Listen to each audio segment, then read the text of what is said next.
and he just is annoying. He doesn't want to hurt him. He wants to play with him all day. So you could have Buddy all trained, and the minute he saw a cat out of his left eye, he'd fly around the corner. And you don't think you could make him go around the loop? He's not disciplined. I had an undisciplined dog. Cuttino, Mobley, over a decade in the NBA. Dog or cat guy?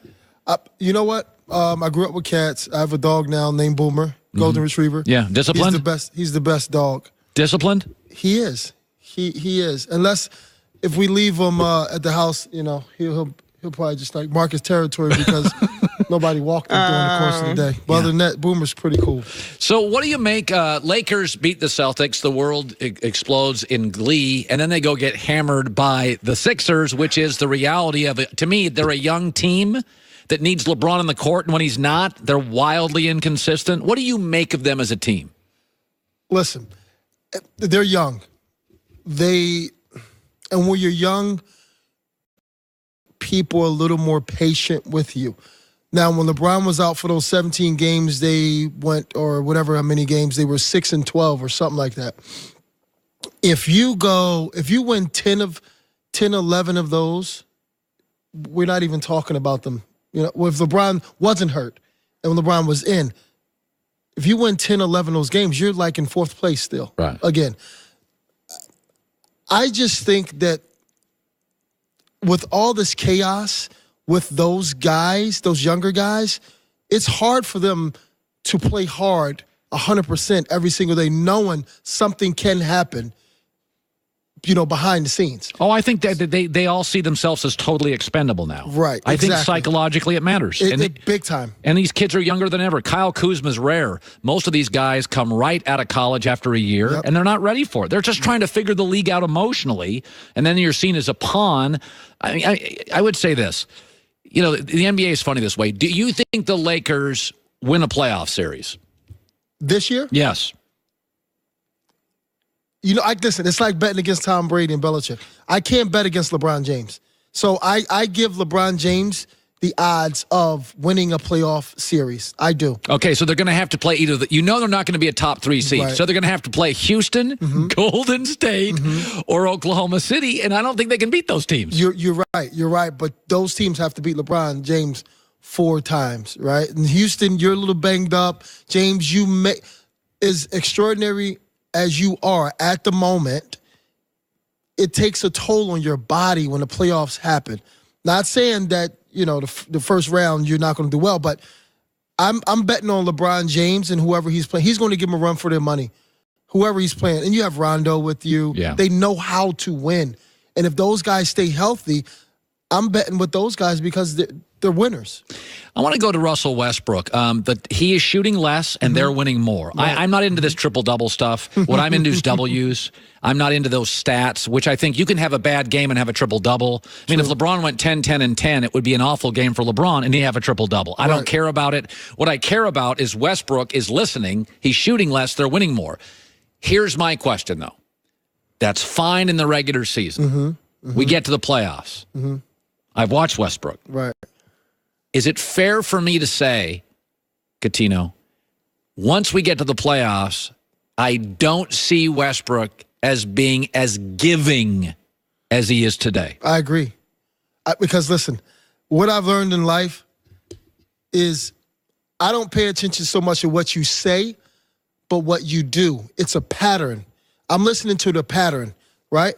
I'm watching. I'm listening to the pattern that you are. Now, I was speaking about this earlier. Russell Westbrook is an amazing athlete. Yes. I think now is his 11th year, 10th, 11th year. Russell has got to the point where now it's like, I don't really have anything individually to prove. Now I have to literally sacrifice my ego to win. Can he do that? That's great now in the season, but I need to see you when it's finals. And will you be the old Russell or the new one? I got to bet on a lion's going to be a lion. Russell's, you're going to be Russell. Unless you prove to me wrong that you're going to defer to Paul George in the playoffs. I saw him implode last 2 years in the playoffs. Yeah, that's why Paul George had a bad series last year against Utah. It was inconsistent. He had no consistency, and he needs the ball more. Yeah, I mean, I think at this point, Paul's a better two-way player. Right. I think that's not a shot at Westbrook. He is. I think Paul's one of the top 3 two-way players in the NBA. That is true. And I think he's about the 12th best player, but he and Kawhi Leonard, to me, and Klay Thompson are the best two-way players in the NBA. That's true. All right. That's true. What do you make of the Celtics? Kyrie Irving's hurt again. You had kind of an interesting take on this. There is this belief if the Boston Celtics are the guide to rebuilding. But this morning, Kyrie Irving's hurt again. Gordon Hayward's not working. And Anthony Davis, I've been told last week, is not going to be a Celtic. Right. Do you buy into the Celtics long term? Kyrie got hurt again. I don't. Why not? I don't. I think they reached their peak. It's the weirdest thing. It's the other day when they lost against the Lakers, if you notice, who's their best defender? Boston Celtics. Marcus Smart. He's not in the game. One foul. He's not in the game at the end of the game. You have Gordon Hayward in, no disrespect to Gordon Hayward, but you're not a stopper. So why is Marcus Smart not in? You had timeouts. Why is Marcus Smart not in the game? Kudos to the Lakers for winning it, right, and coming back. But why is Marcus Smart not in the game? That's one of the. So you have a team full of talent that don't mesh well. Well, but yesterday one of their players came out and said it's not fun here. I feel like we're individuals. That was one of the Celtic players yesterday. And think about that. He said this yesterday, but prior to that, a week ago prior to that, they were what? In the last 12 games, 10? They won 10 and lost 2? So for him to say that right now, I don't know about that so much as far as actually it's going to my point with Marcus Smart. Now Morris says it. Guys are a little inconsistent. Like it's not like last year. So it's not, you bring Gordon Hayward over, who Brad Stevens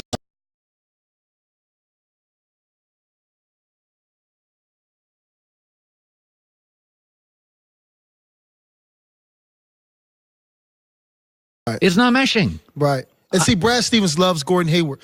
That's cool. Guess what? I loved my high school girlfriend too, but we all grow. We all grow, don't we? Like, you're still loving the person that was at Butler.